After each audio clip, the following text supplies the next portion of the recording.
dudas, la pueden leer y también me pueden hacer las consultas que estimen pertinentes, ya sea enviándome un email, que sería lo más práctico en este momento, porque no hay contacto eh, presencial, o yo voy a fijar también un horario de consulta donde voy a estar conectado vía Zoom para que puedan hacer las consultas pertinentes. Eso todavía lo tengo que publicar. Bien, en el programa de la asignatura, lo estoy viendo aquí, lo publiqué en la página del aula, ahí ustedes pueden encontrar la bibliografía propiamente tal. Entonces voy a seguir con la materia, vamos a partir con el primer módulo, que se le llama capítulo. El primer módulo es sobre balance térmico en un motor de combustión interna, y lo que se hace en este módulo es ver primero cómo se distribuye la potencia y o la energía en un motor. Después se ven los métodos de cálculo para las diferentes potencias en este motor en particular. Posteriormente se ven las magnitudes físicas, dimensiones características y métodos de cálculo de rendimiento. Entonces, el objetivo final es que si nosotros tenemos instalado un motor en un freno dinamométrico de banco, cómo podemos determinar las diferentes potencias que se producen en un motor. O sea, dicho de otra forma, nosotros podríamos ver lo siguiente. Por ejemplo, voy a ocupar aquí la pantalla. Si nosotros tuviésemos aquí un motor, imagínense que esto es un motor, este motor va a tener un flujo de energía de entrada, que lo voy a representar aquí como una flecha, que esa va a ser la potencia del combustible, y el motor va a producir una potencia útil. Entonces, supongamos que nosotros aquí vamos a tener la potencia que ingresa, le vamos a llamar la potencia del combustible, y es el 100%. Esta potencia del combustible, una vez que ingresa en el motor es una máquina que va a tomar ese combustible y lo va a transformar. Voy a cambiar el color, para que se vea mejor. Lo tomó negro. Ya. Lo va a tomar y lo va a transformar en una potencia útil. Esta potencia útil también recibe el nombre de potencia al freno, potencia efectiva, potencia al eje, potencia al volante, recibe distintos nombres. Esta potencia útil, que sería la potencia mecánica a la salida del eje, dependiendo del motor, se mueve entre un 25 a un 40%. Supongamos un 30%, vamos a ver posteriormente cómo se distribuye. Pero fíjense que en este caso particular nosotros tenemos que este motor le está entrando combustible, 100% de potencia, se transforma un 30% en potencia útil, y como por la primera ley de la termodinámica tiene que la energía que entra igual a la energía que sale, más la que se acumula, y como aquí no hay acumulación, entonces vamos a tener que existen pérdidas. Y esas pérdidas las vamos a llamar como potencia de pérdidas, potencia de pérdidas, potencia de pérdidas. Estas pérdidas en particular sería la diferencia para completar el 100%, para que el balance se cumpla. Sería un 70%. Entonces, en este módulo en particular, lo que nosotros vamos a ver, de qué forma podemos ver y calcular las diferentes potencias que existen en un motor. Tanto la potencia útil, que se mide con un freno dinamométrico, la potencia de pérdida y la potencia del combustible. Recordemos a priori que yo voy a hablar de potencia, pero también voy a hablar de energía. Potencia, recuerden que es igual a energía partido por tiempo. Entonces, como la potencia y la energía, lo único que las diferencia es el tiempo, en algún momento vamos a hablar de balance de energía o balance de potencia, pero en términos prácticos va a ser lo mismo. O sea, si yo en esta figura que representé aquí, donde esto con rojo es un motor de combustión interna, en lugar de decir la potencia del combustible que ingresa al motor, yo digo la energía del combustible que ingresa al motor, voy a estar hablando en términos porcentuales de lo mismo, aun cuando tienen diferentes unidades y son los conceptos diferentes. Quiero aclarar ello porque a veces uno dice balance de energía, pero ese balance de energía uno lo puede expresar en términos de energía o lo puede expresar en términos de potencia. Bien, ¿alguna duda con esta figura? Digamos, es como una breve repaso de qué vamos a ver. Ahora, claramente, esta distribución de potencia, nosotros la vamos a dividir en otras potencias que seguramente ustedes ya han escuchado en asignaturas anteriores, pero aquí las vamos a ver nuevamente con el foco de poderlas calcular y poder ver los valores que toman. Dudas, consultas, pueden levantar la mano. En la parte de abajo hay una opción de levantar la mano, así yo puedo ver quién levanta la mano y quién tiene alguna pregunta. Y les puedo quitar o sea, habilitar el micrófono, porque les deshabilité el micrófono en orden a que no escuche mucha bulla y no se acoplen los sonidos. Bien, Iván Salinas, ¿puede hablar? ¿Tiene que encender el micrófono ahora? Sí, que la fórmula que escribió abajo, ¿qué significa? ¿Esa? Potencia, estoy ocupando una P mayúscula como potencia y una E Ya, como energía. Lo que estoy diciendo que la potencia es igual a la energía partido por tiempo. Escribámoslo esto en unidades. La potencia, si trabajamos con el sistema internacional, la unidad son kilowatt, ya, mientras que la energía son kilojoule, y partido por tiempo, partido por segundo me da kilowatt. Lo que quiero decir es que yo en algún momento voy a estar hablando de potencia, pero a su vez voy a hablar de energía. Entonces alguien ya, podría confundirse y pensar que potencia y energía son lo mismo. No es lo mismo. La potencia es igual a la energía partido por tiempo. Y eso lo quiero indicar porque en estos balances de energía uno dice la potencia de entrada, que sería la potencia del combustible, es igual a la potencia útil, la potencia de entrada, que es la potencia del combustible, es igual a la potencia útil más la potencia de pérdida, ¿no es cierto? ya, sí, Es exactamente equivalente a que yo diga la energía de entrada, que es la energía del combustible, es igual a la energía útil más la energía de pérdida. ya, Porcentualmente es lo mismo, pero conceptualmente potencia y energía son diferentes porque está la variable tiempo de por medio. Por ejemplo, ustedes en su casa, en la casa de ustedes, en términos eléctricos, ustedes tienen una potencia instalada. Tarea. Les pido que posteriormente revisen la cuenta eléctrica que les debiese llegar a su casa, y revisen que va a haber una potencia instalada y va a haber un consumo. Y donde la potencia a veces le llaman demanda. Entonces la potencia instalada está expresada en unidad de potencia, digamos kilowatt, mientras que el consumo está expresado en unidad de energía. Por ejemplo, kilowatt hora, que es la unidad que se acostumbra a utilizar en términos de consumo de energía eléctrica. Fíjense que la energía yo aquí la había expresado en kilojoule, y también aquí la estoy expresando en kilowatt hora porque son unidades que tienen el mismo concepto con diferentes unidades, el mismo parámetro con diferentes unidades. Bien, ya, dicho esto, voy a mostrar, para poder contextualizar un poco más este caso, eh, dónde y cómo nosotros vamos a medir estas potencias. Después, posteriormente, vamos a ver los frenos, pero es solamente para que se entienda un poco más esto y no se confundan, porque vamos a ver varias en este módulo viene el método de cálculo propiamente tal, y en este método de cálculo eh, van a aparecer fórmulas. Entonces nosotros lo que vamos a hacer es vamos a montar un motor en un freno dinamométrico. Esto que están viendo ustedes aquí en esta figura es un freno dinamométrico. Entonces este freno dinamométrico tiene una serie de componentes, tiene una bancada, tiene unas torretas, y aquí está el freno propiamente tal. En este dispositivo, estoy buscando la figura donde aparece, se muestra el esquema del motor acoplado. Aquí se aprecia en esta figura. En este dispositivo nosotros vamos a estar acoplando o instalando un motor. Entonces, fíjense que aquí hay un motor, el cual está acoplado al freno dinamométrico, que es este dispositivo que se aprecia aquí. Voy a subirle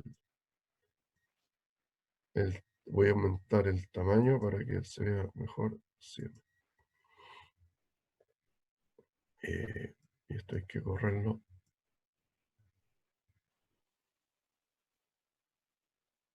Ahí. Aquí se aprecia mejor. Entonces, fíjense que aquí nosotros tenemos el motor, el cual está acoplado al freno dinamométrico y el motor está acoplado a su sistema de refrigeración. Aquí nos aprecia el sistema de escape. Bueno, en este motor, para nosotros, para poder hacer ese balance de energía, el cual les he estado mencionando, nosotros tenemos que medir, y se mide con este sistema, lo que es la potencia útil. La potencia útil se mide directamente en el freno dinamométrico. O sea, la potencia útil nosotros la vamos a medir aquí, en este dispositivo, que mide la potencia a la salida del eje. Pero con ello tenemos la potencia útil. Por otro lado, tenemos que medir la potencia del combustible. Entonces, en la línea de alimentación del motor, de una u otra forma, como vamos a explicar, vamos a tener que conectarnos con un dispositivo, un medidor de flujo apropiado para poder medir la cantidad de combustible que está ingresando al motor. Por otro lado, vamos a medir lo que se conoce como potencia de refrigeración y ello se va a medir directamente en el radiador. Aquí nosotros vamos a conectar unos instrumentos, un flujómetro, medir temperatura de entrada y salida para medir lo que es la potencia de refrigeración. En esta figura, si bien no se aprecia, nosotros vamos a tener una salida una salida de gases de escape, que la voy a representar de esta forma. Entonces nosotros vamos a tener que medir la potencia de escape o la pérdida que se está produciendo de energía por los gases de escape. Y finalmente este motor va a estar irradiando energía al medio y esa energía nosotros la podemos medir y es lo que se conoce como potencia de radiación. Entonces esto es un ensayo que nosotros vamos a realizar o vamos a ver o se les va a explicar, que es el ensayo de balance térmico. Entonces, para poder hacer este ensayo, a continuación vamos a ver la teoría que hay de por medio y cuáles son los cálculos que se tienen que realizar. Bien, no sé si hay alguna duda ahí, Matías Novoa, dudas. Profe, yo tenía la duda Sí, dígame. en lo que estábamos mostrando anterior, ¿En esta o en la anterior? cómo podría uno reducir la potencia de pérdida y aumentar la potencia útil. Porque si me están dando un 100% de potencia del combustible y todo eso se pierde en todo el movimiento mecánico del motor, ¿cómo lo puedo ir regulando eso? O sea, primero hay varias formas bajo las cuales uno podría aumentar la eficiencia del motor de forma tal de que existe una mejor transformación del combustible hacia la potencia útil. Lo vamos a ir viendo en el transcurso de este módulo. De hecho, por ejemplo, vamos a ver que la potencia útil declarada de un motor es la máxima potencia útil que este motor puede desarrollar bajo condiciones de ensayo. Bajo condiciones de operaciones normales, ese rendimiento es menor. Ahora, por otro lado, yo podría tener motores que son de la misma tecnología, por ejemplo, motor encendido por chispa que operan con gasolina, pero uno con, por ejemplo, encendido electrónico de un tipo y otro encendido electrónico de otro tipo, y van a haber diferencias. O un motor, por ejemplo, con sistemas de inyección directa, inyección indirecta, van a variar también las potencias que se desarrollan. O sea, eh, no, el valor máximo del rendimiento que obtiene un motor, si bien uno lo puede obtener para un motor en particular, ese valor no es único. Podría tener tecnologías similares, pero inclusive de fabricantes diferentes que tienen potencias diferentes. O sea, hay varios factores, hay algunos que afectan más, hay otros que afectan menos, y los vamos a ir conversando y discutiendo en la medida que vayamos desarrollando este módulo. Entonces, bueno, la pregunta se va a ir respondiendo de mejor forma en la medida que vayamos avanzando. Y vamos a ver que existen distintos valores, por ejemplo, entre un motor diésel y un motor Otto. Un motor diésel tiene una mayor eficiencia que un motor Otto. Ahora, dentro de los motores diésel también hay variación de eficiencia, va a depender del tipo de combustible que esté utilizando, del tipo de motor, si es un motor estacionario o es un motor móvil un motor que esté instalado en un vehículo o en un sistema móvil. Bien. Sí, no sé si hay alguna otra duda. No, sigamos entonces porque hay que avanzar. Entonces, lo que les había mencionado, nosotros la distribución de potencia de un motor, nosotros podríamos decir que la energía suministrada, la energía que ingresa al motor, es igual a la energía útil más la energía de pérdidas. Esto recuerden que es lo mismo que yo diga, la potencia suministrada es igual a la potencia útil más la potencia de pérdidas. Esta energía suministrada vendría a ser la potencia química del combustible. O sea, en un motor nosotros el suministro de energía proviene del combustible que se utiliza. Estamos hablando de un motor convencional de combustión interna.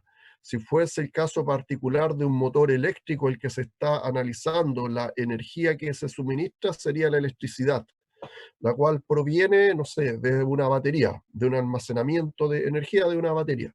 Entonces, en el caso de un motor de combustión interna, la energía suministrada es la energía química del combustible.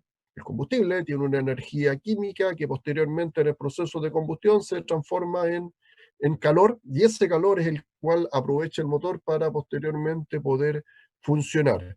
Ahora, cada combustible, como vamos a ver, se puede caracterizar de acuerdo a ciertos parámetros importantes, característicos, tales como la densidad, el poder calorífico inferior, el poder calorífico superior, datos que nosotros necesitamos para posteriormente hacer este cálculo de esta potencia del combustible que está ingresando al motor.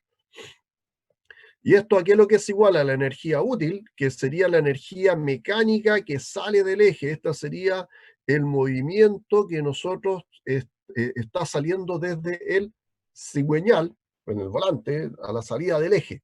Entonces, esa es lo que se conoce o lo que nosotros le vamos a llamar energía útil. El objetivo final de un motor de combustión interna es producir trabajo a la salida del eje. O sea, esta energía útil es el trabajo mecánico a la salida del eje. Este trabajo o a la salida del eje recibe distintos nombres que los vamos a ir utilizando en el transcurso del semestre y que ustedes lo van a escuchar en distintos lugares. Si yo lo expreso en términos de potencia, se le llama potencia útil o energía útil, si quieren hablarlo en términos de energía, pero se acostumbra más a llamar en términos de potencia, potencia útil, potencia al freno. ¿Por qué se llama el freno? Porque para obtener el valor de esa potencia, uno instala el motor en un freno dinamométrico. Un freno dinamométrico es aquí el dispositivo el cual me permite medir la potencia de un motor. También se conoce como potencia efectiva. También se le llama potencia al volante. Bueno, voy a separar potencia al volante. Potencia útil, potencia efectiva, potencia al volante, potencia al freno. Voy a colocar también aquí potencia bruta, pero voy a hacer una distinción que vamos a hablar también posteriormente entre potencia neta, porque también dependiendo de la norma aparece el concepto de potencia bruta o potencia neta. También se le llama potencia mecánica, porque si este motor está acoplado a un generador eléctrico, también se acostumbra a hablar de potencia eléctrica cuando está acoplado a un generador eléctrico. Entonces, esa potencia útil o energía útil recibe distintos nombres. Ustedes posteriormente, cuando vean un manual, un catálogo, van a encontrar estos nombres y tienen que saber que se refiere a ese tipo de potencia en particular. Bien, después tenemos la energía de pérdida o las energías no utilizadas, que son pérdidas, que son, ojo, son pérdidas en la medida que yo las disipe al medio ambiente. Si yo no las estoy disipando al medio ambiente y las estoy aprovechando, pasarían a ser una potencia útil, pero no como trabajo a la salida del eje, sino como energía térmica. Entonces, estas potencias de pérdida, está la primera, que es una potencia por refrigeración, que vendría a ser la potencia que yo pierdo por la la potencia que se pierde debido a que tengo que estar refrigerando el motor. El motor tiene que operar a una temperatura de operación, o si no se funde, o se opera a temperatura muy baja, su rendimiento baja mucho, por lo tanto tiene que estar operando dentro de un rango de temperatura, y para ello yo requiero un sistema de refrigeración, y ese sistema de refrigeración en la práctica lo que está haciendo está disipando parte del calor que produce la combustión, lo disipa al medio ambiente por medio del sistema de refrigeración. Esa disipación de calor es lo que se conoce como potencia de refrigeración. Hay otra potencia que es la potencia de escape, que se divide en potencia de escape sensible y potencia de escape latente. La potencia de escape sensible es aquella, o es aquí el calor que se pierde por los gases de escape. El aire ingresa al motor a temperatura ambiente, pero posteriormente sale del motor a una temperatura mayor a la temperatura ambiente. Producto de ello hay una pérdida de calor por los gases de escape. Esa es la sensible. La potencia de escape latente es aquella que se pierde debido a que la combustión no es completa. En los motores de combustión interna, por mucho que nosotros queramos, la combustión no es completa, siempre va a haber gases que no se queman completamente, y eso qué quiere decir que estoy perdiendo entonces combustible, el cual no se alcanzó a quemar completamente, lo estoy perdiendo por los gases de escape, y esa es la potencia de escape latente, y todas las otras pérdidas que no caen dentro de la categoría de potencia de refrigeración y potencia de escape, se conocen como potencia de radiación. Aquí me faltó mencionar que en la potencia de refrigeración también estaría la potencia de refrigeración que se tiene, por ejemplo, para enfriar el turbocompresor. En aquellos vehículos, en aquellos motores que tienen sistemas de refrigeración del turbocompresor. Aquellos que disipan directamente al medio ambiente, uno podría introducir esas pérdidas en la potencia de escape o en la potencia de radiación. Pero en aquellos motores que tienen un sistema de refrigeración para el turbocompresor, estaría dentro de la categoría de potencia de refrigeración.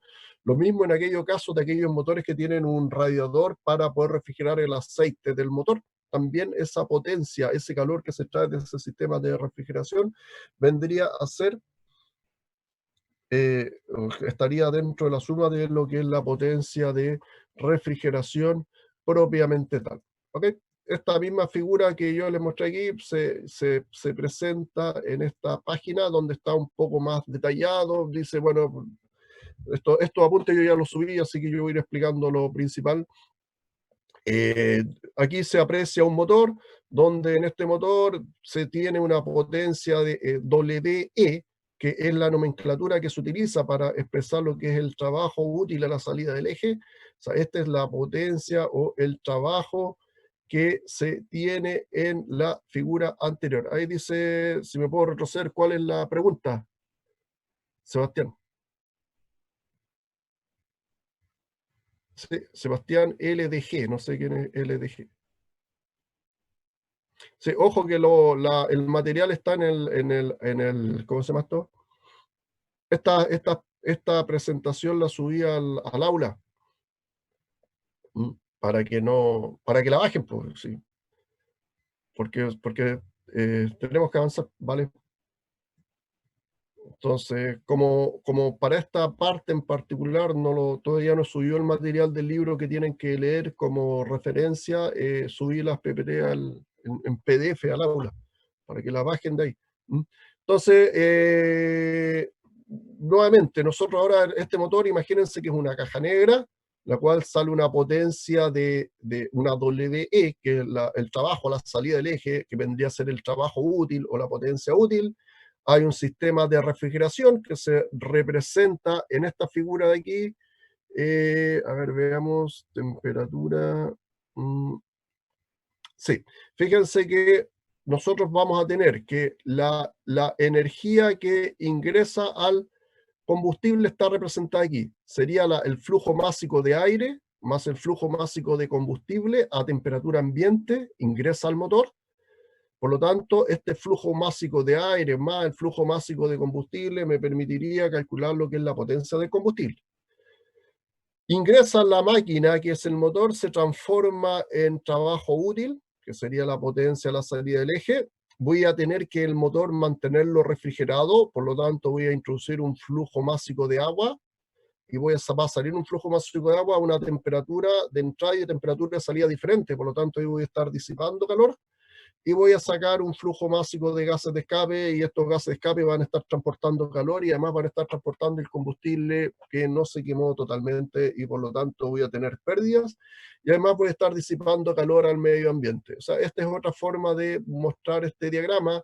Hay un diagrama que se conoce como diagrama Sankey, a partir del cual nosotros podemos hacer los cálculos correspondientes, o podemos ver cómo se distribuyen, mejor dicho, las diferentes potencias en un motor. Ahora, nosotros podríamos representar la distribución de potencia de un motor de la siguiente forma. Tenemos la potencia del combustible, que es el 100%, se distribuye en una potencia que se conoce como potencia indicada, que la voy a explicar en un momento. No la voy a explicar ahora, sino que en unos minutos más, para primero mostrar esta figura, que es lo que he mencionado hasta ahora. Nosotros hemos hablado que existe una potencia del combustible. Esta potencia del combustible se transforma en una potencia útil, más una potencia de refrigeración, más una potencia de escape, más una potencia de radiación. Entonces voy a mover esto para que quede bien. Entonces, nosotros tenemos que la potencia del combustible es la potencia de refrigeración, más la potencia de radiación, más la potencia de escape. Y eso es igual a un 100%. O sea, si nosotros lo escribimos, estaríamos diciendo que la potencia del combustible es igual a la potencia útil, más la potencia de refrigeración, más la potencia de escape, más la potencia de otras pérdidas que le llamamos potencia de radiación. Eso me da en términos porcentuales. Si yo lo expreso en términos porcentuales, quiere decir que el 100% es igual a el 100%. Por lo tanto, esto quiere decir que la potencia útil más la potencia de refrigeración más la potencia de escape me tiene que dar un 100%. No puede dar ni más ni menos. Ojo que espero que me hagan esa pregunta después, porque cuando estudien se van a dar cuenta que en algunas especificaciones les va a dar, en algunos casos que dicen que es mayor a un 100%. Entonces dejo la pregunta dada: ¿por qué podría darme mayor a un 100%? La vamos a responder en su momento, pero antes quiero que se metan y hagan el cálculo correspondiente, o mejor que busquen la información correspondiente, y va a llegar la respuesta. Entonces, la potencia del combustible, dicho de otra forma, es igual a la potencia del combustible, es igual a la potencia útil, más la potencia de refrigeración, más la potencia de escape, más la potencia de radiación. Ya habíamos dicho que la potencia de escape se divide en potencia de escape sensible más potencia de escape latente. Cada una de estas potencias, dependiendo de la tecnología y dependiendo del motor, tiene distintas distribuciones, alcanza distintos valores, como les voy a mostrar en un momento de qué orden de magnitud estamos hablando. Ahora, aquí aparecen dos potencias más, las cuales yo no las había mencionado previamente, que es la potencia indicada y la potencia de roce. Entonces, ¿qué es lo que es la potencia indicada y qué es lo que es la potencia de roce? Imaginémonos que nosotros tenemos un motor de combustión interna monocilíndrico, lo voy a considerar como monocilíndrico, y lo voy a dibujar aquí para esquemáticamente. Imaginémonos que aquí, a ver, voy a ocupar acá este espacio acá. Aquí yo tengo un motor monocilíndrico, ahí está el cilindro, aquí está el pistón, y aquí va a estar mi biela, un dibujo muy sencillo, pero se entiende. Entonces, este motor vamos a tener que, a la salida del eje, voy a dibujar, imagínense que este es el eje, aquí vamos a tener que ocupar toda la imaginación. Este es el eje, este es el cigüeñal. A la salida del eje yo voy a medir la potencia. Entonces la potencia que va a estar saliendo a la salida del eje, que va a estar aquí, va a ser mi potencia útil. Esa es la potencia útil. potencia útil. A la salida del eje, tengo como salida la potencia útil. Para esta potencia, para poder obtener esta potencia útil, yo, claro, le tuve que introducir combustible al motor y dentro de la cámara de combustión, dadas las condiciones de presión y temperatura que se alcanzan, nosotros aquí vamos a tener una potencia indicada. Entonces, tenemos la potencia indicada, que sería la potencia que se desarrollaría debido a las condiciones de presión y temperatura que se alcanzan al interior del cilindro. Pero resulta que este sistema es un sistema mecánico, el cual tiene fricción, y por lo tanto yo voy a tener una potencia de roce. Entonces aquí voy a tener una potencia de roce, la cual existe. O sea, todos ustedes, me imagino que a esta altura han girado un motor a mano, desde cuando está detenido obviamente, y se dan cuenta que no es llegar y moverlo, o sea, hay que aplicar cierta fuerza porque el motor tiene su roce, tiene un roce propio, producto de la fricción que se genera entre la cadena cinemática del motor, o sea, los elementos que están en movimiento. Debido a ello hay un roce. ¿Ok? Entonces, ¿qué es lo que nosotros podemos decir? Que la potencia indicada es igual a la potencia útil más la potencia de roce. Eso es lo que se puede decir. Vamos a ver en un momento cómo se calcula esta potencia indicada, o cómo se mide, cómo se mide y o calcula la potencia indicada, y cómo se mide y o calcula la potencia de roce, porque nos interesa finalmente poderlas medir en el laboratorio. Entonces está la potencia indicada, fíjense que en esta figura se aprecia la potencia indicada es la potencia útil más la potencia de roce. Ahora, este roce que se produce en el motor, que finalmente se ve reflejado como un aumento de temperatura, ese calor se disipa en el sistema de refrigeración, se disipa como potencia de radiación y se disipa en parte por la potencia de escape sensible, aunque principalmente su disipación es por medio del sistema de refrigeración.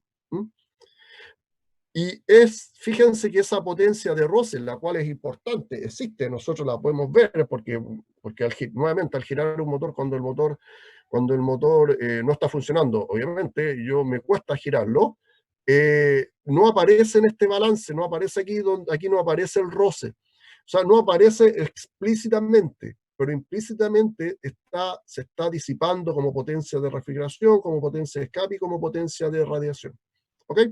Entonces, estos términos, potencia indicada, potencia útil, potencia de roce, potencia de refrigeración, potencia de escape, son términos que son importantes, que ustedes van a tener que recordarlos, y vamos a ver a continuación cómo se distribuyen, o sea, cuáles son los valores que toman y cómo nosotros en un laboratorio podríamos posteriormente medir estos valores para poderlo cuantificar y o en su defecto, cuáles de estos valores o parámetros son los que entrega el fabricante cuando especifica los valores de un motor. Por otro lado, estaría la pregunta, bueno, ¿y qué importancia tiene medir esto? A ver, la potencia útil es importante como especificación en un motor. Cuando un motor va a operar en un modo de cogeneración, que es un término que también voy a explicar y lo vamos a desarrollar con más detalle, es importante poder determinar cuáles son las potencias que yo estoy disipando con mi sistema de escape y con mi sistema de refrigeración. Bien, aquí hay una pregunta, Alexis Martínez, ahí le habilité para que hable, tiene que encender su micrófono. ¿Sí? ¿Aló? Alexis. ¿Tiene que habilitar el micrófono? Ya. ¿Así? Sí, diga. ¿Cuál es la pregunta? Lo que usted comentó antes con respecto a que la sumatoria de las potencias iba a dar más de 100. Entonces, que la potencia indicada, la potencia de roces también se distribuye en la potencia de refrigeración y la potencia de radiación. ¿Eso influye a que salgan más de 100? No, no es la razón. Ah, sí. No es la razón. O sea, no les quiero dar la respuesta ahora para que la busquen, porque en algún momento van a encontrar que el rendimiento global me va a dar mayor a 100, lo cual es incorrecto, pero aún así van a encontrar que se declara de esa forma en algunos casos. Pero por ahí no está la respuesta. Está por otro lado. ¿Ok? Así que sigan pensando en ese tema. Bien, está relacionado con otra cosa que no. Quiero que lo busquen, ¿ok? Bien, después ese Alexis Martínez, después Brian Molina pregunta. Profe, Sí, dígame. la potencia indicada, entonces, ¿qué vendría siendo? La potencia indicada es la potencia que desarrollaría el motor o que desarrolla el motor producto de las condiciones de presión y temperatura que alcanzaron los gases al interior de la cámara de combustión. Fíjense que la potencia indicada es igual a la potencia útil si es que el roce vale 0. Pero nosotros sabemos que el roce no puede valer 0. No. ¿Ok? Entonces, en realidad, el motor podría desarrollar una potencia mayor a la potencia útil si yo reduzco el roce, pero siempre va a haber roce. Entonces, es para poder distinguir la capacidad o la potencia que podría desarrollar el motor con los gases producto de la combustión que están al interior de la cámara, y la diferencia con respecto a la potencia útil es porque hay un roce. ¿Sí? Eso es lo que se conoce como potencia indicada. Y a partir de ello aparece un diagrama, que es el diagrama indicado, que también lo vamos a ver en su momento, aun cuando ustedes ya debiesen haberlo visto no sé, en otros ramos anteriores. Por aquí vamos a volver a dibujar el diagrama indicado. ¿Se acuerdan del diagrama PB? Voy a borrar aquí. Estoy aquí ocupando como una pantalla que aquí voy a dibujar como un diagrama PB que básicamente es como una cosa así. Ojo que no me quedó muy bueno el diagrama. De hecho me quedo al revés. Voy a borrar aquí. Borrar. Acá está. El diagrama indicado es básicamente. No sé si ustedes han escuchado hablar del diagrama indicado. Sí, o el diagrama PB. Que es un diagrama básicamente así. Este diagrama indicado, yo por medio de ese diagrama puedo obtener la potencia indicada, que para el caso particular de motores grandes, estamos hablando de motores industriales, motores marinos, se obtienen los diagramas indicados por motor y es una forma que se utiliza para poder hacer un diagnóstico del motor, para poder ver cuál es el aporte que existe entre los distintos cilindros. ¿Okay? De ahí viene el término de potencia indicada y se conoce como indicada porque se obtiene o se mide por medio de un instrumento que se llama indicador de diagrama. Entonces, pero bueno, eso lo vamos a ir viendo en un momento más. Eso era Alexis Martínez y Pablo Ibáñez. ¿Cuál es la duda que tiene? Está levantando la mano. Profesor, ¿se escucha? Sí, claro. Entonces, si la potencia indicada es lo mismo que la útil más la potencia de roce, ¿la potencia en combustible sería lo mismo que la potencia indicada? No, porque recuerden que la potencia útil, la potencia del combustible es igual a la potencia útil más la potencia de refrigeración, más la potencia de escape, más la potencia de radiación. Pero aquí se aprecia que si yo lo viese de esta forma, la potencia del combustible, no sé si se ve el puntero, la potencia del combustible sería la potencia indicada más la potencia de refrigeración menos el aporte de potencia de roce que va a refrigeración, más la potencia de radiación menos la potencia de roce que va a radiación, más la potencia de escape menos el aporte de la potencia de roce. Lo que pasa es que si ustedes sumasen la potencia indicada más la potencia de refrigeración, más la potencia de radiación, más la potencia de escape, les daría un valor mayor al 100%. Porque lo correcto es que la potencia del combustible es igual a la potencia útil más la potencia de refrigeración, más la potencia de radiación, más la potencia de escape. Y la potencia del combustible no es igual a la potencia útil más la potencia de roce. Porque, ojo, que no todo el calor que se está disipando aquí en el sistema de refrigeración, como otras pérdidas, que es radiación, más la potencia escape, es producto del roce. Solo un porcentaje de esto va hacia las otras, se disipa en estos otros sistemas. ¿Ok? Gracias, Bien. profesor. Bien, sigamos porque, ojo, tenemos que avanzar en esta cosa. Bien, entonces vamos a borrar aquí, vamos a pasar a la siguiente figura. Entonces vayan recordando esto que estamos viendo y la siguiente figura. Ya, aquí, por ejemplo, aparece una distribución y aquí entrego un valor como rango. Y es más, alguien puede decir, oye, pero ¿cómo si los motores encendidos por chispa hay motores que tienen 30%? Sí, efectivamente. Y también hay motores que tienen menos de 25% de potencia útil. Pasa lo mismo con los MEC, motor encendido por compresión. Es más, ustedes podrían encontrar motores que operan con gas natural, que operan con otro ciclo, que sería como un encendido por chispa, pero es un ciclo Miller, que alcanzan rendimiento de un 40, 42%. Entonces, estos son rangos para saber dentro de qué orden se mueven esta distribución de potencia.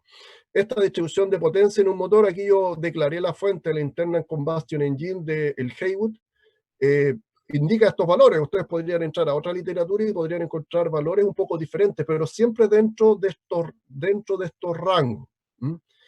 Después yo les voy a pedir como tarea que busquen las especificaciones técnicas de motores y para ver de estos parámetros cuáles son los que efectivamente entrega el fabricante. Por ejemplo, el clásico es el de la potencia útil. Sí, aquí Pablo Ibáñez tiene una pregunta o se le quedó la mano arriba. Pablo Ibáñez. No, se quedó arriba. Ya, ok, vale. Sigamos entonces. Entonces tenemos aquí que, fíjense que en un MECH, todos saben, ¿no es cierto? Un MECH es un motor encendido por chispa, que sería el motor ciclo Otto clásico. La potencia útil se mueve entre un 25 y un 28%. Da un rango. La potencia de refrigeración entre un 17 a un 26%. La potencia de escape sensible entre un 34 y 45%. Y la potencia de escape latente de un 2 a un 5%. Y finalmente la otra pérdida o potencia de radiación entre un 3 a un 10%. Fíjense que en cuanto a potencia de escape, que la potencia de escape es la suma de potencia de escape sensible más la potencia de escape latente, la que es más significativa es la potencia de escape sensible. O sea, el motor pierde más potencia en términos porcentuales por pérdida de calor que por pérdida de combustible medio o mal quemado.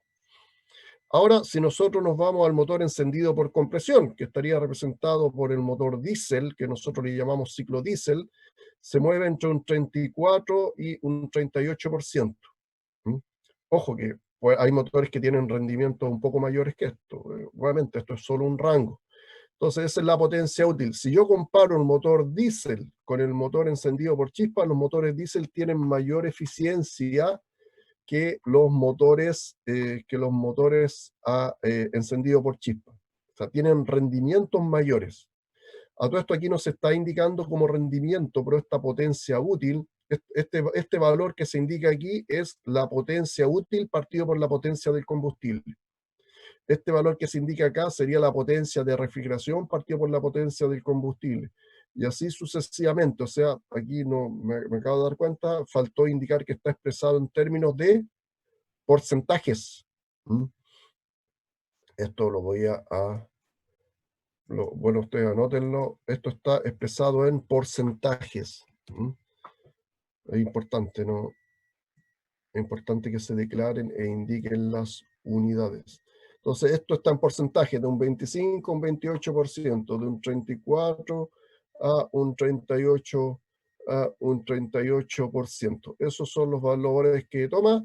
Y después la potencia de refrigeración de 16 a 35, la potencia de escape, la potencia de escape sensible, escape latente y la de radiación. Fíjense que en términos porcentuales se aprecia que la potencia del motor diésel, potencia efectiva, o rendimiento efectivo es mayor a la del Otto. El motor diésel tiene menores pérdidas de escape latente que el motor diésel tiene menores pérdidas de escape latente que el Otto y también tiene menores pérdidas por radiación. Ahora, estos valores, a partir de estos valores uno podría obtener o dibujar lo que se conoce como un diagrama Sankey. Entonces, anoten la tarea de buscar diagramas Sankey. Voy a anotar aquí el nombre, buscar diagramas Sankey, que son diagramas de distribución de potencia o de energía para motores de combustión interna, ciclo Otto, ciclo diésel, y también para motores operando en modo de cogeneración. Entonces, tarea, busquen esos valores. Ahora, aquí yo estoy presentando los valores que se obtuvieron que entrega un libro, que ellos han hecho su ensayo, obtuvieron esos valores. Ustedes podrían encontrar estos valores de distribución para otros motores, aun cuando no se entrega para todos los motores valores de distribución de potencia. Aquí tiene una pregunta. Pablo Ibáñez sigue con la mano arriba, no lo sé.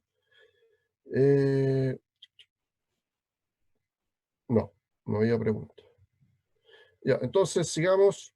Profe, Sigamos. ¿Dudas?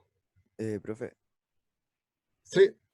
lo que pasa ¿Quién es que a está? mí no me sale la opción de levantar la mano, entonces pongo la manita así por arriba. Ya, ok. Hable, dígame.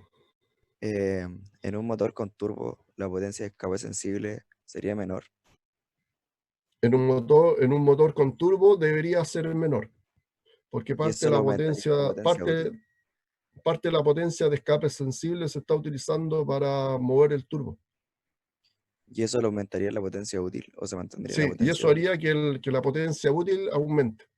Entonces aquí nosotros, por ejemplo, hiciésemos una comparación entre un motor, no sé, pues diésel con turbo y uno sin turbo, observaríamos que el motor diésel con turbo tiene mayores eficiencia efectiva o útil, y hay una reducción de las otras, de la potencia de escape sensible, porque parte de ese calor se aprovecha en términos como entalpía para poder mover el turbo.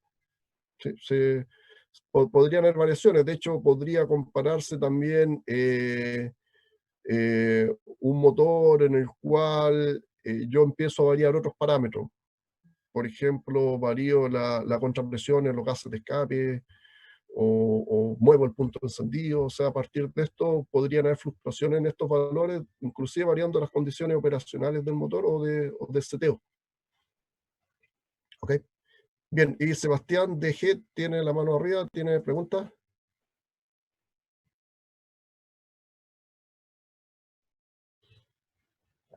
Las potencias de radiación son todas las otras pérdidas que no se contabilizaron, estoy buscando aquí el puntero. La potencia de radiación son todas otras las pérdidas que no se contabilizaron como potencia de refrigeración o como potencia de escape. Que se le llama de radiación, por estricto rigor, no es radiación pura, sino que todas aquellas pérdidas que no se contabilizaron como potencia de otras pérdidas, se le llama potencia de radiación. Recuerden que la potencia de combustible es igual a la potencia útil más la potencia de refrigeración, más la potencia de escape, más la potencia de radiación. Dicho de otra forma, la potencia de radiación sería la potencia del combustible menos la potencia útil, menos la potencia de refrigeración, menos la potencia de escape. ¿Ok? O sea, esta potencia de radiación, si bien se puede medir en el laboratorio, se acostumbra a calcularse, a determinarse de esta forma. O sea, yo mido en el laboratorio, calculo, o sea, mido una serie de parámetros para posteriormente poder calcular la potencia del combustible. Vamos a ver en un momento más cómo llegamos a la potencia del combustible. Hasta ahora yo estoy diciendo potencia del combustible. Bueno, ¿y cómo la determino? ¿Cómo la mido? ¿Cómo la calculo? Después la potencia útil, la puedo medir con el freno dinamométrico propiamente tal. La potencia de refrigeración también la puedo medir. La potencia de escape también la puedo medir. Y la potencia de radiación, si bien la puedo medir, requiero tener un laboratorio acondicionado para ello. Entonces, muchas veces es más práctico decir que dado que esto me tiene que dar un 100%, entonces, y yo medí previamente la potencia de combustible, la potencia útil, la refrigeración y el escape, la calculo. Ojo que le llamamos radiación, pero Le llamamos radiación, pero en estricto rigor no es radiación pura. ¿Mm? Bien. Tiene que bajar la mano después usted mismo, porque si le queda arriba, después voy a pensar que me está haciendo... Ay, aquí la puedo bajar. Ya, sigamos. Entonces, vamos a borrar aquí. Entonces, ¿qué más tenemos? Siguiente. Bien, lo que vamos a hacer a continuación, me salté otra página, 6.7, parece que la eliminé, porque tenía otras distribuciones de potencia. Bueno, modificado. Bien, vamos a ver ahora el método de cálculo de las potencias, o sea, cómo nosotros vamos a calcular las diferentes potencias. Primero, cuando nosotros hablamos de potencia, recordemos que potencia es trabajo partido por tiempo. Recuerden que el trabajo es lo mismo que energía. Que ustedes lo pueden expresar de distintas formas, yo lo expresé aquí en forma diferencial, pero no es más que decir que la potencia se le coloca un punto, desde el punto de vista de notación, así se escribe, potencia W con un punto arriba, porque recuerden que la W es trabajo, y potencia es trabajo partido por tiempo, entonces se le coloca el punto arriba y dW o un delta de trabajo partido por un delta de tiempo, o trabajo partido por tiempo, o energía partido por tiempo. Es solamente para aclarar la nomenclatura, pero aquí yo para la potencia ocupé una P mayúscula. No confundir con presión, porque a veces para presión también utilizamos una P, pero seguramente cuando la utilicemos va a ser como una P minúscula. Por este contexto, la potencia del combustible, PC, es igual a V por el H inferior. ¿Sí? Ojo con aquí con el tipo de anotación que se utilice. Yo cuando hice los apuntes en ese momento, seguí esta anotación, pero yo también podría haber dicho que la potencia, estoy ocupando el mouse, por eso se ve un poquito raro. Bueno, nunca me compraron la tableta gráfica, sería el flujo másico de combustible, que es el M con un punto arriba de combustible, multiplicado por el poder calorífico inferior, LHB en inglés. También podrían encontrar el poder calorífico inferior expresado de esta forma. O sea, cuando nosotros utilicemos el término, cuando utilicemos aquí una B mayúscula, estamos hablando de un consumo horario que es el flujo másico de combustible como lo habíamos mencionado anteriormente, solamente la notación, conceptualmente es lo mismo. Y el H inferior es el LHW para que así se dice en inglés, podrían encontrarlo también con ese nombre. Entonces vamos describiendo cada uno de estos términos. Primero tenemos el flujo másico de combustible, que es un M punto. Dicho de otra forma, lo que yo quiero saber cuánto es la cantidad de combustible que está consumiendo el motor en términos de kilogramos partido por segundo. Entonces, en el motor al cual está ingresando el combustible, yo tengo que saber el flujo másico. Pero muchas veces uno mide el flujo másico de combustible no en términos de flujo másico, sino que como flujo volumétrico. O sea, es más fácil y es más rápido muchas veces medir los litros por segundo o por minuto o por hora que está consumiendo el motor. Pero para calcular la potencia del combustible yo requiero el flujo másico. Ahí Nicolás Machuca está haciendo una pregunta. ¿Cuál es la pregunta? ¿Sí me escucha? Sí. Sí, una pregunta, profe, en la potencia, cuando habla del trabajo, ese flujo másico de trabajo, me imagino, ¿es la parcial del trabajo sobre la derivada del tiempo? Sí, o sea, yo lo escribí así porque en estricto rigor es así, pero en realidad la potencia es energía. Puse esa otra anotación porque a lo mejor en termo la vieron así, la estuvieron así. Digamos, la potencia es igual a trabajo partido por tiempo. Voy a ocupar una T minúscula. Eso es trabajo. Y esto se denota como una W, pero con un punto arriba. Pero fíjense que yo con el teclado que estoy ocupando aquí no tengo cómo colocar un punto arriba. Entonces, no sé, uno podría hacer un poco más, voy a correr esto. Uno podría decir, a veces se denota así, pero no quiero tampoco ocupar esa notación. Guión dot, como decir que va un punto arriba. Pero esto es una anotación nomás. Lo que a mí me interesa es que sepan que conceptualmente, que potencia es igual a energía partido por tiempo. Recuerden que el trabajo es una forma de energía. Entonces, potencia es igual a energía partido por tiempo. Es lo mismo que decir trabajo partido por tiempo. Entonces, si yo, por ejemplo, quiero medir una potencia de refrigeración, va a ser energía térmica partido por tiempo. Si yo quiero medir una potencia por una potencia de un eje rotante, que sería el caso de la potencia útil, entonces sería trabajo partido por tiempo. ¿Ok? Y esto que está aquí se representa con un punto arriba, que con el teclado que estoy ocupando, con el sistema que estoy ocupando, no me permite hacerlo, pero sí cuando hice esta PPT le pulso el punto arriba. Esto es solamente en términos de notación, o sea, es para poder decir cómo se hace. ¿Ok? Vale. Bien, entonces volvamos a esta figura. A ver, nosotros tenemos que de una u otra forma calcular la potencia del combustible. Tenemos que saberla. Pero la potencia del combustible, ¿cómo lo hago? La tengo que medir. ¿Y cómo la mido? Para medirla, tengo que medir el flujo másico de combustible y tengo que medir o saber el poder calorífico inferior. Ya, voy a partir por el poder calorífico inferior, aun cuando está explicando el flujo máximo de combustible, para poder dejar libre este valor. El poder calorífico inferior es un dato que, si bien uno lo puede medir en un laboratorio, por medio de uno podría enviar una muestra de combustible a un laboratorio para que me entreguen el poder calorífico inferior del combustible y uno saber exactamente el poder calorífico del combustible. La otra forma es que uno, dado que está utilizando combustibles comerciales y estos combustibles comerciales tienen una ficha técnica, es sacar esa información de la ficha técnica del combustible. Pero ojo, que existe un poder calorífico superior y un poder calorífico inferior. A nosotros nos interesa el poder calorífico inferior. ¿Qué es lo que es el poder calorífico? Es la cantidad de energía por unidad de masa que entrega un combustible cuando uno lo quema. Eso es el poder calorífico.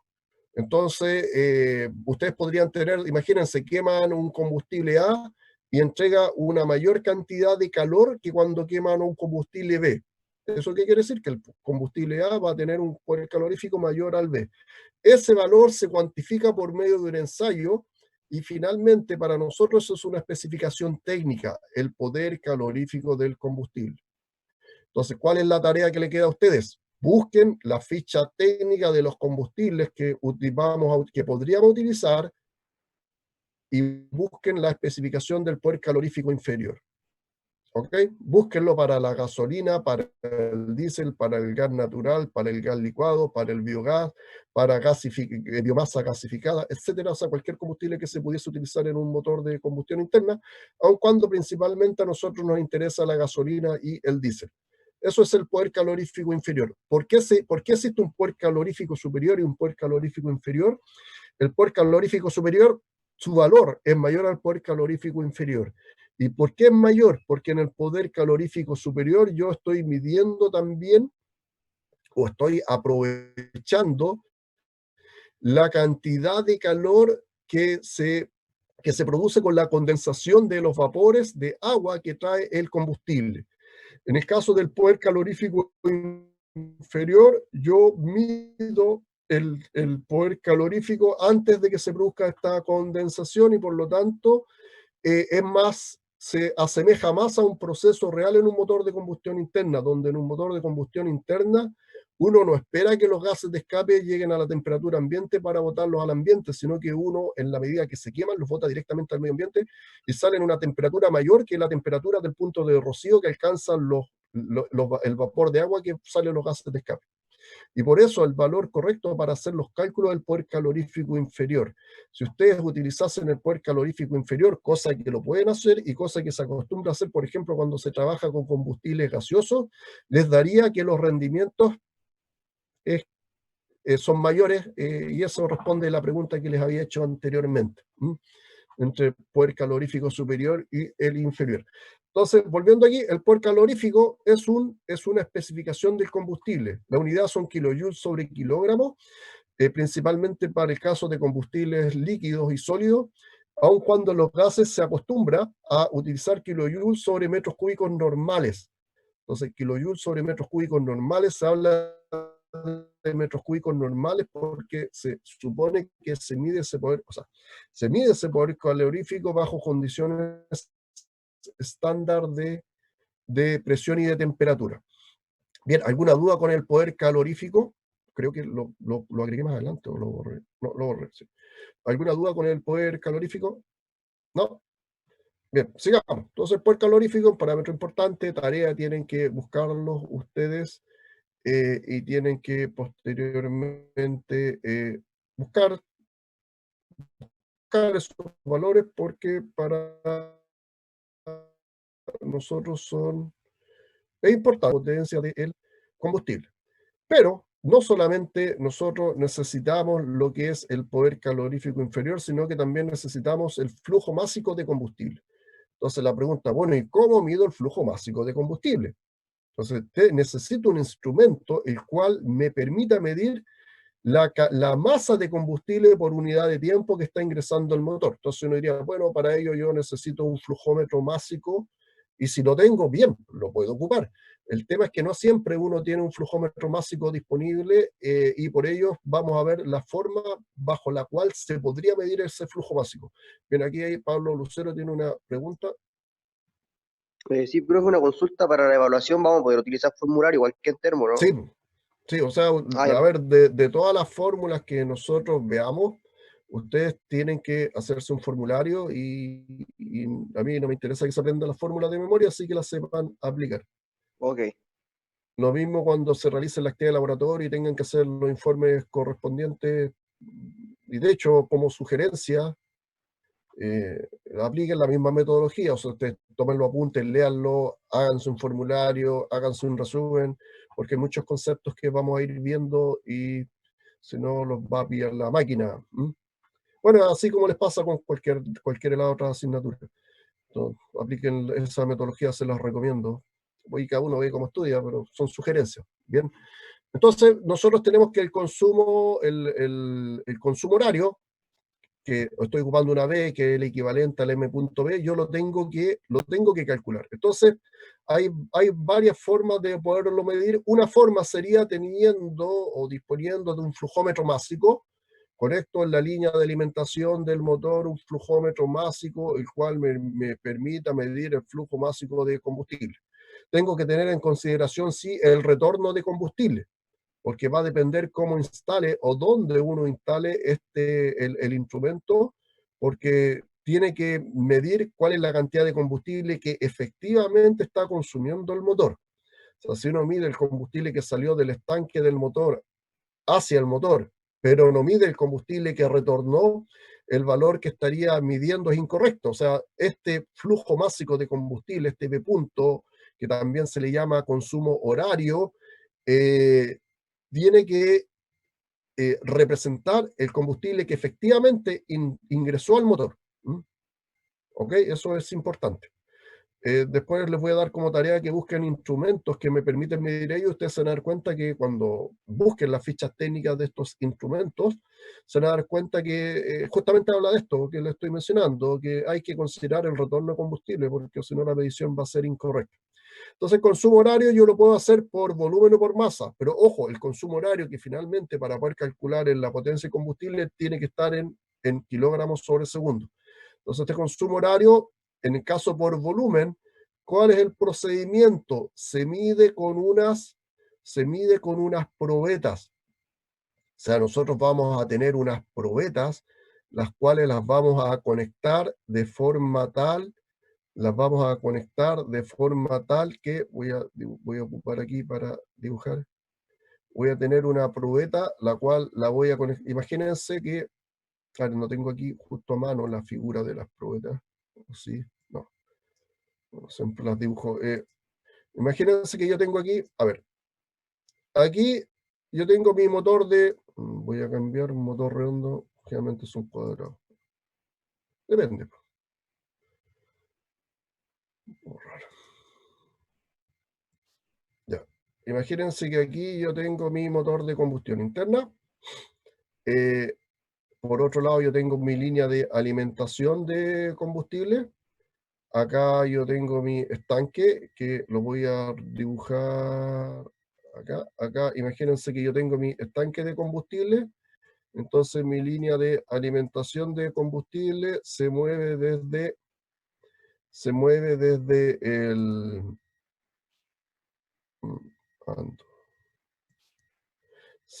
desde el... De nuevo. Ando más. Ya, se mueve desde el... Acá está. Sale el combustible del motor y el combustible posteriormente... Sale el combustible del estanque, el combustible se va al motor. Entonces uno podría, desde el punto de vista de medidor de flujo, bueno, y voy a dibujar aquí el retorno. Y el motor aquí tiene un retorno, el cual llega al estanque. Este es como un flujo de combustible de entre el estanque de combustible, del estanque de combustible se va al motor y hay un retorno que va al estanque, ¿no es cierto? Entonces, cuando nosotros queremos medir, tenemos que medir, y si uno midiese de esta forma, por ejemplo, instalase el sensor, el flujómetro lo pusiese aquí, no se estaría midiendo bien, porque yo estaría midiendo solamente el combustible que está ingresando al motor, pero no estaría midiendo el combustible de retorno. Entonces uno diría, necesito entonces dos sensores, instalo uno aquí y otro acá. Podría ser, pero es poco práctico, porque además voy a tener que sincronizar las mediciones. A lo mejor con la electrónica actual es más fácil hacerlo, pero aún así tiene esa complejidad, existiría ese problema. Entonces, supongamos que, y lo que se acostumbra a hacer es lo siguiente: uno va a tomar esta línea de retorno, que está aquí, y la voy de nuevo. Y uno la conecta de forma tal que esa línea sale del motor y la coloca en un loop cerrado, de forma tal de que yo instalo mi sensor en este punto. Fíjense que cuando está el sensor para medir el consumo de combustible aquí, mide el combustible que ingresa al motor y el retorno queda aquí mismo. Por lo tanto, finalmente lo que se está midiendo aquí es el combustible que efectivamente ingresó al motor. ¿Ok? El combustible que pasa por aquí es el combustible que ingresó al motor. Ahora, este sensor que está aquí podría ser no sé, hay distintos tipos de sensores. O sea, yo podría instalar un sensor volumétrico que me entregue directamente los litros sobre segundo, o un sensor másico que me entregue directamente los kilogramos sobre segundo. Podría tener cualquiera de ellos. ¿Ok? Ahora, ¿cómo nosotros lo medimos en el laboratorio, o en el laboratorio, en el taller? Nosotros, ¿qué es lo que tenemos? Tenemos un sistema de probetas que los voy a representar de esta forma. Son dos probetas, las cuales están, bueno, son dos probetas que tienen diferentes volúmenes. O sea, una tiene un volumen mayor y otra un volumen menor, la cual se conecta con la línea de alimentación. Entonces, se conecta con la línea aquí. Voy a borrar este otro sensor para que... Ahí. Entonces, por otro lado, esta probeta va a tener una válvula que la voy a representar así, aun cuando las válvulas no se representan así, pero el software que tengo no me permite hacer una válvula en forma rápida. Entonces, aquí yo voy a tener dos válvulas. Fíjense que... y aquí voy a tener una línea arriba. Acá. Fíjense que este sistema de probetas, cuando yo quiero alimentar el motor desde el estanque, abro esta válvula y el combustible va desde el motor, o sea, desde el estanque hacia el motor directamente. Cuando yo quiero llenar las probetas, abro esta válvula y abro esta otra válvula y el combustible por el vasos comunicantes llenan las probetas. Posteriormente, cuando yo quiero medir el combustible que está consumiendo el motor, cierro esta válvula y abro esta válvula y de esta forma el combustible baja de las probetas y se consume. Y estas probetas tienen un volumen determinado. Por ejemplo, la primera tiene 250 centímetros cúbicos, la segunda tiene 150 y 50 centímetros cúbicos, por dar un valor.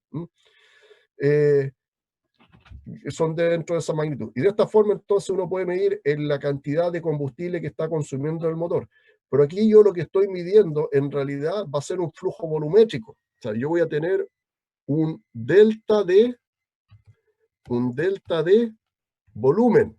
Entonces, para llevarlo a términos de caudal, además voy a tener que medir el tiempo.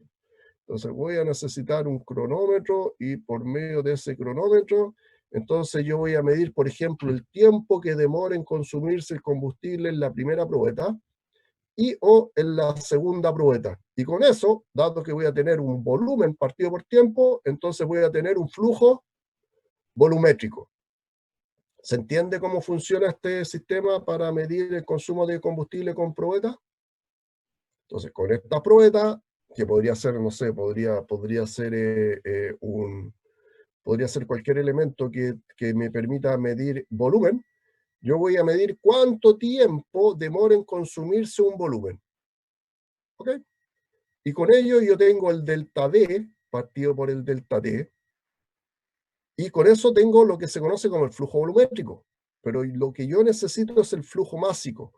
Por lo tanto, además al combustible voy a tener que medir su densidad con un densímetro, o sea, voy a tener que sacar una muestra de combustible y medir su densidad. Aun cuando la densidad también es un valor que viene en la ficha técnica del combustible, pero lo que se recomienda es medir la densidad del combustible a la temperatura a la cual está en el depósito de combustible. Recuerden que la densidad varía con la temperatura. Aquí Sebastián LDG tiene una pregunta. Sí, ¿cuál es la pregunta? Sí.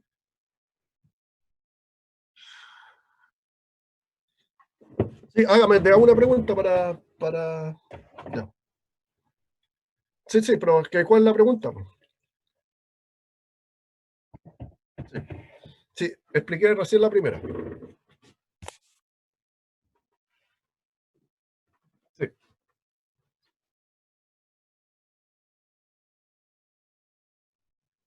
No, sí, la primera pregunta es...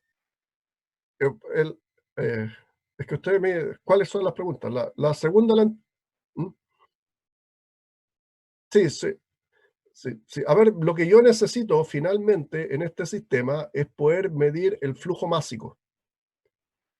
Pero si yo tuviese un instrumento que me permitiese medir directamente los kilogramos partido por segundo, yo conecto un sensor aquí y listo, y me olvidé. Pero muchas veces, como lo vamos a ver en el laboratorio, uno no dispone de esos instrumentos. Entonces, existen dos formas de medirlo. Una es por medio de probetas, que, entre otras, pero estoy explicando justamente el medio de probeta.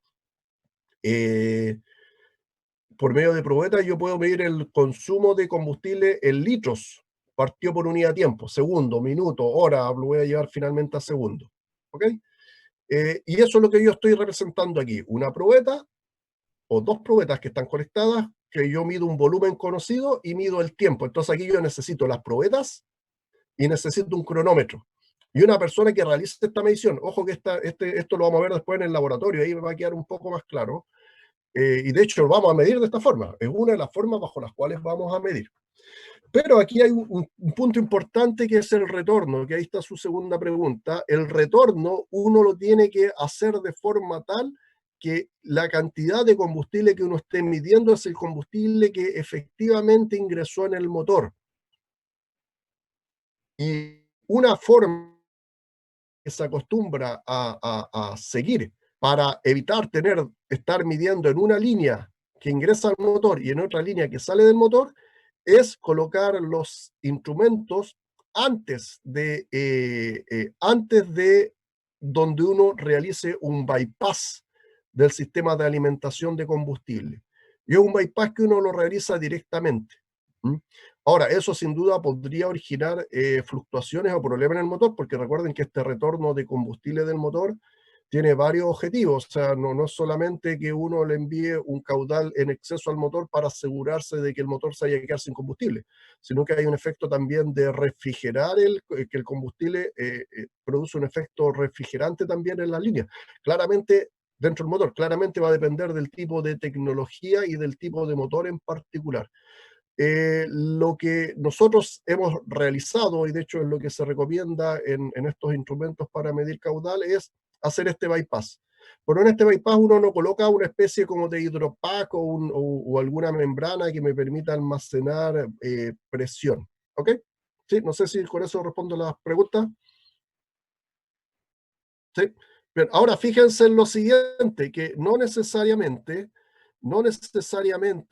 uno va a medir con probetas. Yo estoy explicando esto por probetas porque se utiliza, de hecho es práctico, es más práctico, aunque no es tan preciso como vamos a ver, pero nosotros lo que queremos explicarle a ustedes es el concepto. Entonces, ¿cómo uno le puede explicar a un alumno en el laboratorio el concepto de un consumo de combustible?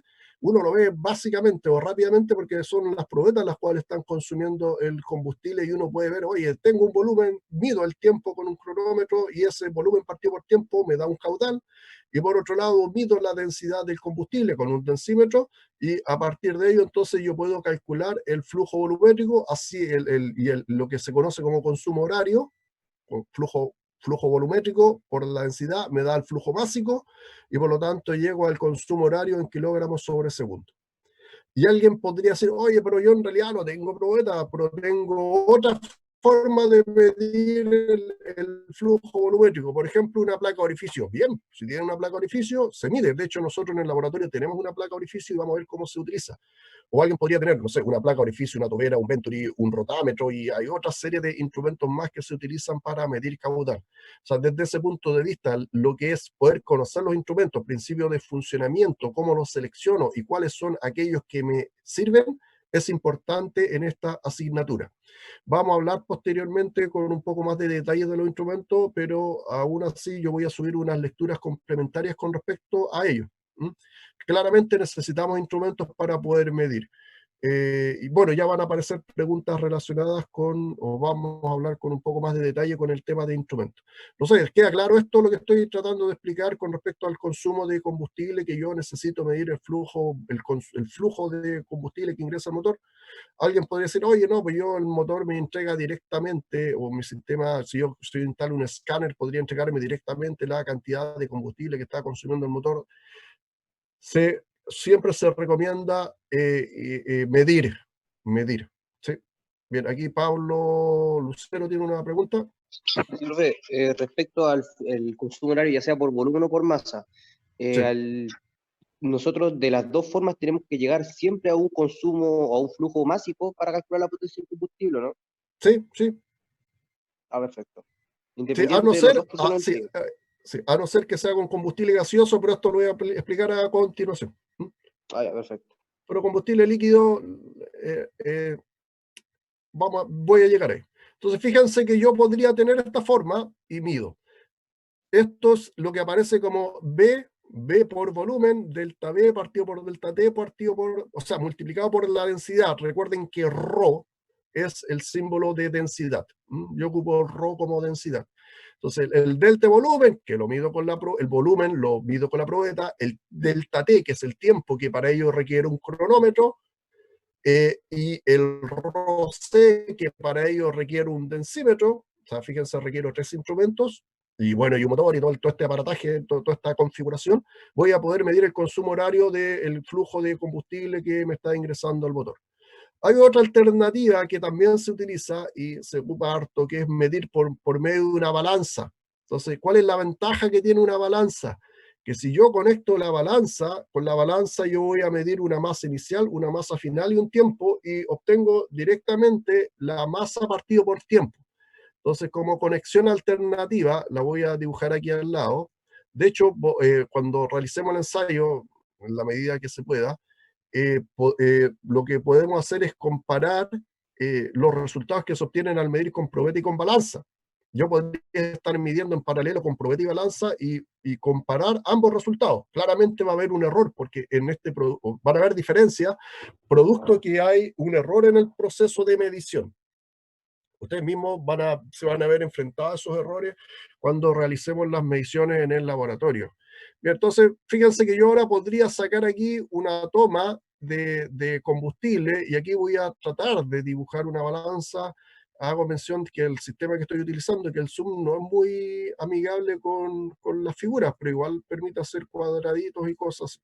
Imaginémonos que aquí yo tengo una balanza, y sobre esta balanza voy a colocar un recipiente, que lo voy a dibujar de este color, y sobre este recipiente voy a introducir el combustible. Aquí va a estar el combustible, aquí tengo una balanza, la cual me entrega valores, y aquí voy a estar saliendo con una línea de combustible. A ver, salgo aquí con una línea de combustible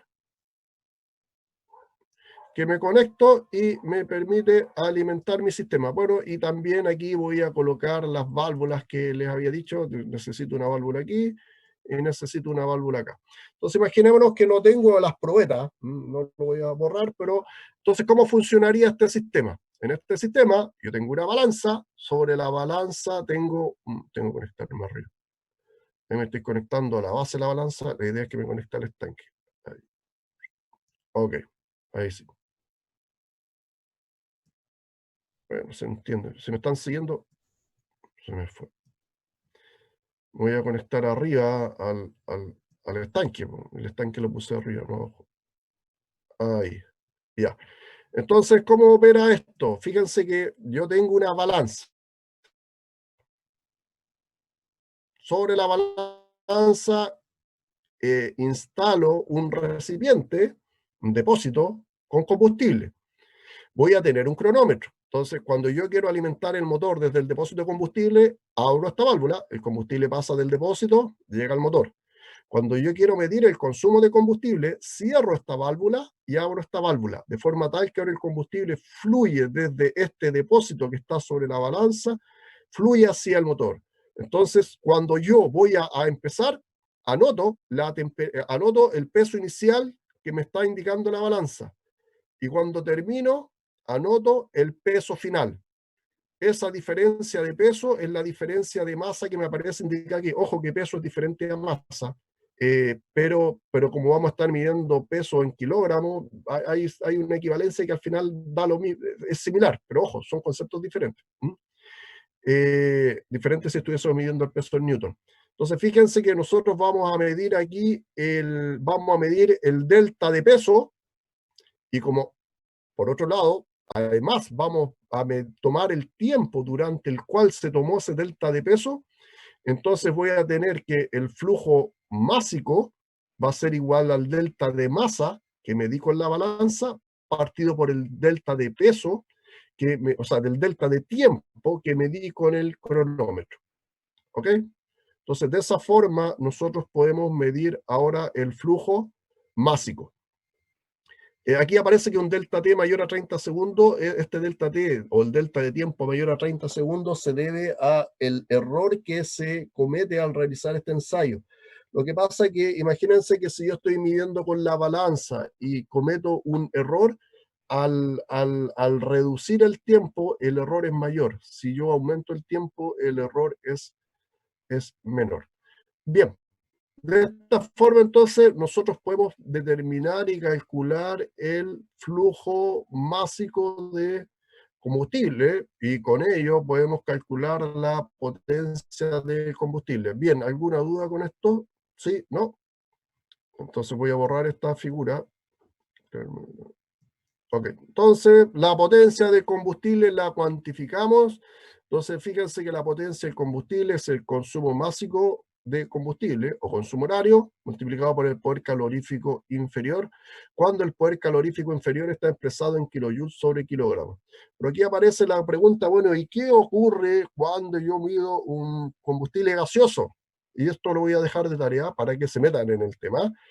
Anoten, tarea, ¿qué ocurre si tengo que medir el flujo másico de combustible? O sea, que si yo tengo que calcular la potencia del combustible teniendo un combustible gaseoso, hablemos de gas natural, donde el poder calorífico inferior del gas natural va a estar en kilojoules sobre metros cúbicos normales. Pregunta, ¿cómo mido el consumo horario? Entonces, hagan la tarea. Hagan esa tarea y eso les va a permitir meterse en esto, ¿ok? O busquen cómo se expresa el poder calorífico inferior para el gas natural, para el gas licuado de petróleo, no sé, para el butano, para el propano, para el biogás, para, por ejemplo, el caso de estos equipos o estos motores que traen sistemas de gasificación de leña. Hay motores de combustión interna que traen con un sistema de gasificación de leña. Bueno, ¿cómo uno podría medir ese consumo? El caso de combustible líquido es más fácil, de hecho lo acabo de explicar. No es que sea más fácil, es lo que expliqué. ¿Mm? Bien, sigamos con la... Sí, porque tenemos que avanzar, porque se nos va a ir el tiempo. Ya. La potencia de refrigeración. Hay otra potencia que es necesario medir, que es la potencia de refrigeración. Entonces, la potencia de refrigeración es básicamente la cantidad de calor que yo estoy disipando por mi sistema de refrigeración. Es bastante sencillo medirla. Imagínense que yo voy a tener aquí, Profe, lo voy son a las 9:30. representar de esta forma. Voy a tener mi motor, el cual va a estar acoplado a el radiador, que lo voy a representar acá. Aquí está mi radiador. En la potencia de refrigeración, lo que nosotros tenemos que medir cuánto es la cantidad de calor que está disipando mi motor por el radiador. ¿Ok? Y para ello necesitamos medir el flujo másico de agua que está circulando por mi sistema de refrigeración. Y ahí ya tenemos una complicación. Porque, bueno, uno dice, oye, medir el flujo másico es re fácil, necesito un flujómetro, ya, pues, pero tengo que conseguirme un flujómetro que mida el caudal de agua, tengo que instalarlo ya sea en la línea ya sea la entrada o salida del radiador, da lo mismo, porque lo que entra igual a lo que sale para este radiador, porque no hay acumulación. Y tengo que medir la temperatura de entrada y la temperatura de salida del radiador. Entonces así yo puedo calcular esta potencia la potencia de refrigeración. Entonces la potencia de refrigeración sería igual a el flujo másico de agua que está circulando por mi radiador, que tengo que medirlo, ese es el flujo másico de agua, multiplicado por el calor específico del agua, en realidad del refrigerante que está dentro de mi circuito, que claro, uno podría asumir que es agua, pero el poder calor, ese CP es el calor específico, CP, calor específico. El calor específico del agua es diferente al calor específico del refrigerante, pero uno podría hacer una aproximación si es que no tuviese el calor específico del refrigerante, asumiendo que es el del agua. Habría que ver si es que la ficha técnica viene ese dato. Tarea para el grupo, busquen la ficha técnica del refrigerante, buscando esos valores, o vean cómo podría determinarse, porque ese calor específico claramente va a depender de la composición del agua. El fluido refrigerante tiene glicol y tiene otros elementos más. Está el etilglicol, el propilglicol, y hay una serie de otros elementos, pero que bueno, ustedes eso lo estudian en la asignatura donde vieron los sistemas de refrigeración. Por ahora lo que nosotros necesitamos es poder determinar o calcular esta potencia de refrigeración. Y después el delta de temperatura, o sea, vamos a tener que vamos a tener que tener un sensor de temperatura tanto a la entrada como a la salida de mi sistema de refrigeración. ¿Ok? Entonces, primero, pregunta, ¿qué tipo de flujómetro existe como para poder medir la potencia, o sea, para poder medir el flujo másico de agua? Segundo, ¿cómo puedo determinar el calor específico? Y tercero, ¿qué tipo de sensores de temperatura puedo utilizar para medir la temperatura de entrada y salida? Creo que ya estamos en la hora, parece. Sí, me pasé algunos minutos. Bien, voy a quedar hasta aquí. Recuérdenme, por favor, la próxima clase que quedamos hasta aquí. Como tarea, sí, tienen que hacer las tareas que les dije con respecto a las actividades de laboratorio. Tienen que leerse los manuales. Y porque van a tener que, voy a subir más información con respecto a las actividades de laboratorio, ¿ok? Voy a tener que leer ahí harto. Bien, caballeros, eso es, no sé si hay alguna duda, consultas, ¿no? Profe, ¿Dudas? Sí, profe, dígame. consulta el material de apoyo Pablo para la Lucero. teoría. Sí, el material de apoyo para la teoría, ¿cuándo lo va a subir? Este ya está disponible. Pero las lecturas complementarias. Sí, lo que estoy buscando, con respecto a la teoría, lo que estoy buscando son, a ver, estoy abriendo aquí el archivo. Para la teoría hay algunos libros que aparecen en la bibliografía, que ustedes tienen que buscarlos de hecho yo bajé uno que es el, a ver, aquí lo tengo, el Obert, lo voy a mostrar acá. Este es un libro, el Obert, si ustedes lo buscan en internet lo van a poder bajar, está en formato, digamos, estudiantil. O sea, es una copia no oficial. Por lo tanto, yo no puedo llegar y subirla tan fácilmente. Entonces, este es uno de los libros. ¿Ok? El Obert. Si usted lo busca en motor de combustión interna, el Obert. Hay otro libro, el Internal Combustion Engine, el Haywood, también está disponible en internet. Si ustedes lo buscan, lo van a encontrar. Hay un tercer libro que lo solicité a la biblioteca, me mencionaron de que lo iban a escanear y lo iban a subir a la página. En cuanto ellos tengan el link, me lo van a enviar.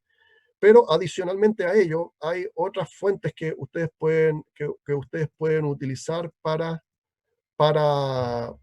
estudiar. O sea, no necesariamente los libros que yo les estoy mencionando.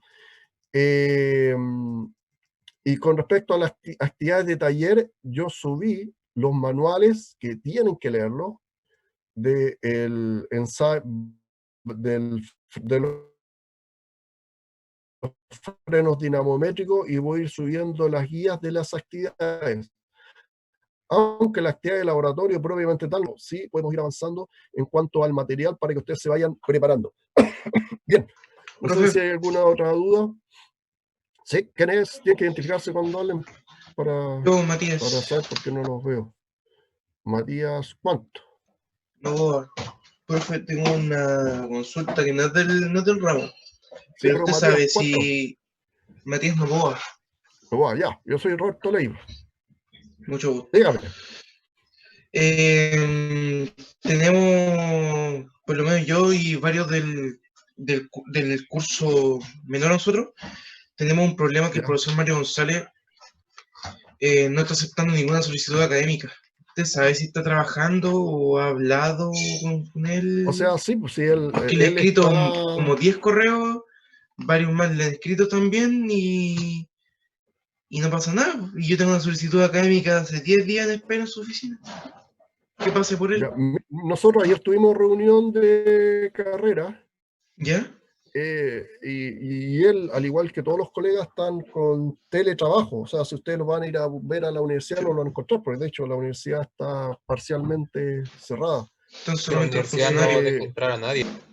O sea, no, probablemente encuentren a uno que otro profe, pero es porque eventualmente, o sea, la instrucción que hay, al igual que ustedes están en su casa, me imagino, en este momento, o en un sitio diferente a la universidad, la instrucción que hay es teletrabajo. Yo me conecto desde acá, claro, y ustedes lo que tienen que hacer, o cuáles son los pasos a seguir. Ustedes primero tienen que escribirle al jefe de carrera. O sea, si ustedes tienen algún problema con un profe, primero hablan con el profe directo.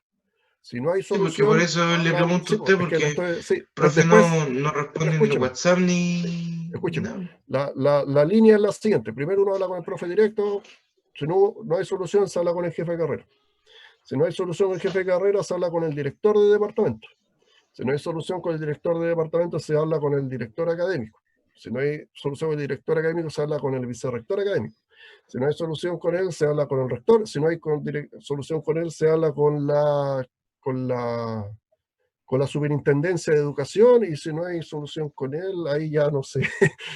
A lo que voy yo, que hay pasos, o sea, no sé, como les mencioné ayer, tuvimos una reunión y puede ser que a lo mejor tenga muchos correos o esté resolviendo muchas solicitudes y por eso no les pueda responder.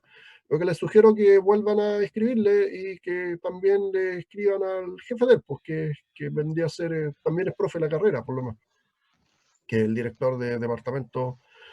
Pero puede ser, yo creo que le hayan llegado muchas solicitudes, pero yo no lo sé. O sea, es lo que les puedo decir como procedimiento a seguir, porque eventualmente en algún momento ustedes también podrían tener algún problema con esta asignatura, que a veces ocurre, pero más que nada porque tienen que estudiar mucho, no es porque no estudien poco. Ese es los pasos a seguir. ¿Sí? En todo caso, yo igual le voy a escribir a Mario, les voy a decir que ustedes me comentaron que habían solicitudes que las pueda ver.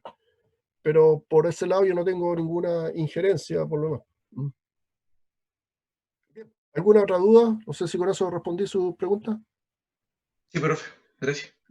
Sí, bien. ¿Alguna otra Profesor. duda? ¿Hay más dudas? Profesor. Sí. ¿Quién habla? ¿Usted ha sabido del profesor Eugenio? Alexis Martínez. Sí. Sí, ¿Usted que tiene ha que sabido del identificarse, no profesor? porque yo los quiera fichar, sino que quiero saber quién habla, no. Sí. Bien. Dígame. ¿Usted ha sabido del profesor Eugenio? O sea, él, al igual que todos los profesores, están con teletrabajo y debiesen hacer clases dentro de los horarios establecidos o acordados con los alumnos, porque entiendo que no necesariamente todos los profes están haciendo clases en ¿Que nadie sabe de él? mismos horarios. Yo ¿Desaparecido? no lo sé, y les vuelvo en ese caso a decir el orden de, de preguntas. O sea, primero el profe, después el jefe de carrera, director de departamento y así sucesivamente hasta arriba para que exista una respuesta. Yo no lo sé realmente, porque yo no estoy yendo a la universidad, porque estoy con teletrabajo desde mi casa. Entonces, si tienen problemas con alguien o le escriben a alguien, piensen que siempre hay un tiempo, uno se demora 2 días, 1 día, 2 días, 3 días, no sé, en responder un correo, porque igual a veces se acumulan hartos correos. Y ¿Que por no otro hemos sabido de él lado, desde el principio? sí, por otro lado, no todos los profesores tienen acceso a Internet. Pero yo en realidad no soy la persona apropiada para responderle esa pregunta, porque la verdad no lo sé. Y por lo más, no es parte de mis atribuciones, no hay ningún profe que dependa de mí. Entonces, yo creo que eso tienen que verlos con las jefaturas correspondientes, y las jefaturas son las que les mencionemos. Jefe de carrera, director de departamento, director académico, director C, vicerrector académico, rector, superintendencia de educación. Y me imagino que se resolverán en alguno de esos puntos los problemas. Porque usted ayer tenía clase, entiendo, ¿no? El lunes, de hecho, también. No, pero ayer se